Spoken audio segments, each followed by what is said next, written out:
So in that same vein, because we're talking about these viruses that are infecting America, imagine when you said I do for what I do for you, I'm doing for me. What I'm doing for me, I'm doing for you. Imagine if that was me on the ground, how you would feel as a friend, as someone I spend a lot of time with. Imagine how people around this country feel when their friends, like you, both of us are a different background, when their friends say nothing, when they do nothing, except send out a tweet or say, oh man, that's terrible. I can't believe that happens. And then when they see everyday racism, they don't stand up for it. Imagine how that feels to people of color in this country. It feels terrible. Is that really being a friend? And I'm not saying you specifically. You understand what I'm saying. You know what I'm saying. I totally understand. And the only word I can use is just hurt. It all hurts. We didn't have the plan, the show plan, the way it unfolded. We just couldn't let Williams go. I mean, he was saying what you and I have heard, you've heard in your own heart. I've heard from so many people that I love that they're so afraid that it's going to be them, it's going to be their kid, and white people roll their eyes like, oh, come on, man, this only happens like once in a while. It doesn't have to happen that often. If every time it happens in your mind, it seems to go unanswered in terms of why it's okay. So we kept them on just so that people could hear how scary it is for someone to watch that and think. But that's the problem, Chris. It's not that it happens.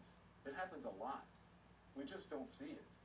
We're just seeing from the video. This is the reason that Colin Kaepernick was taking a knee. And then people were upset, and the President of the United States having the nerve to call him and others who were standing up for this sort of injustice, to call them sons of bitches. This is why people are standing up, so that it doesn't lead to this. So that you aren't sitting at home saying, oh my gosh, I can't believe this. Look at what they're doing to this man. This happens all the time. This is why he was doing it. And the nerve and the gall of people to say, oh my gosh, stop doing this. I want to enjoy my football game. Now think about that now in this context. How selfish that sounds. And how you might feel if that was your loved one on the ground. And that there were people who have been protesting this all along and who have been fed up for years. And they're trying to get your attention by something as respectful as taking a knee at a football game. Yet you can call them sons of bitches. But then you look for an excuse for this police officer in Minneapolis saying, well, there must have been something that led up to this. The guy must have been resisting.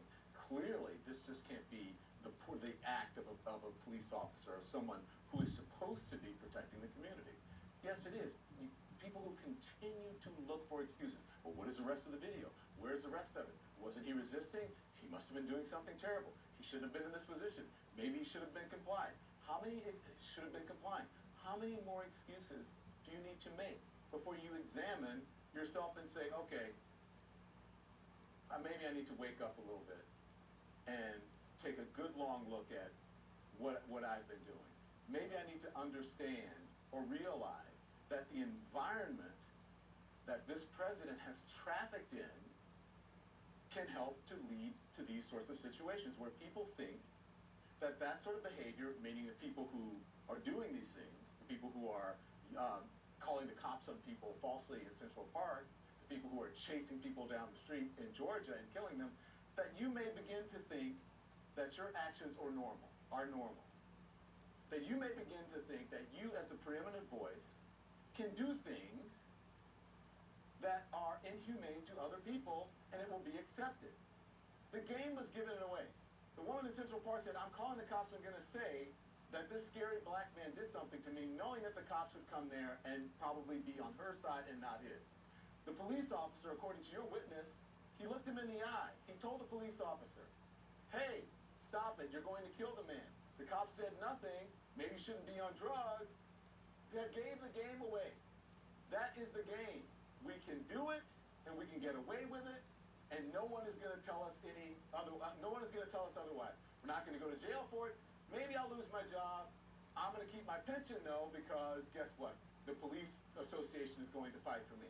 That is what has been happening in this country for years, and that's why the Black Lives Matter folks are out there, and that's why people are protesting, Chris. I'm not condoning people protesting, but let me tell you, people are tired of living in an occupied country, a free free country, that's a country that's supposed to be free, yet they are occupied. So they are frustrated, and they are angry, and they are out there, and they're upset. You shouldn't be taking televisions, but I can't tell people how to react to this. I don't know how it is to live under those circumstances in those neighborhoods. I do live in Harlem, but I am lucky enough that I have this job that keeps me protected from many of those things. Other people don't have that. I'm sorry to keep going on and on, but this is how you and I talk. And this is how we continue to talk. And I think that every person out there, listen, if you're black and you don't have a white friend, get one and tell them what's on your mind. And if you're white and you don't have a black friend, then get one and let him tell you what is on, or her, what is on their mind. Because that is the only way we're going to solve this. It is not incumbent upon black people to stop racism, to stop this. It is incumbent upon people who hold the power in this society to help to do that, to do the heavy lifting. And guess who that is? Who is that, Chris? White people. I don't talk much, but when I do, I make it count. I think that the protests make sense. I don't think you can process the anger without them. Now, you start committing crimes and it's a riot, that's not protest. That's not, I get what you're saying. It's a different issue, but at the same time, you know, I remember what Dr. King said about this, and I understand that it's not easy to keep emotions in check when nobody seems to be keeping them in check when you are the victim. I get it.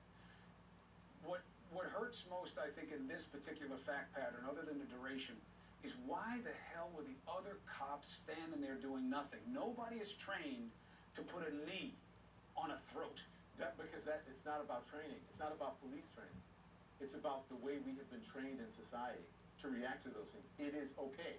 Now imagine if that was an 18, 19, 20-year-old white kid on the ground. Mm-hmm. Do you think those officers would be doing the same thing or reacting the same way? That's the troubling question. That's the meme that's going around right now with the cops, with the black kid on the ground saying hello to the white guy in camo with the AK-47 and the mask who was protesting in Michigan. That when it's white people with guns and they're out and they're angry and their faces with cops, Didn't see any of that. everybody's civil. Didn't see any of that. But But in these flag situations- burning, spitting in police officers' faces, yelling at police officers armed with heavy weaponry.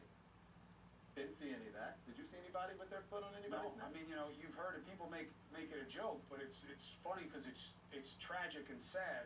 If black people said, let's all go out and get guns and start the protest, that would be the fastest change of gun law culture in this country. Yeah. If you started to have African Americans buying up AR-15s or whatever you want to call them and going out and protesting legally with legal weapons, you'd see a change in the laws, and that's sad. Yeah. And if you see a black man who has this platform, a television show, who has the gall enough to tell you how it is, guess how many people are going to call him racist and a race baiter? Who cares? Check out my social media feed. You see what happens. Who cares? But that's You say what's exact- true and you say what's real, and look, you're That's not exactly getting it from what a I second feel. source. You lived it. Yeah, I don't care.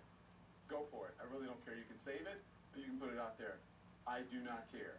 I am so frustrated. Listen, I'm not even. I've got to talk about the big story as well that's happening in the news, and that is coronavirus. But I'm so sick of, as a person of color, especially a black man, as my actions, my thoughts, whatever I do is being seen as more aggressive or somehow sinister just because of this shell that I am in. I am sick of it.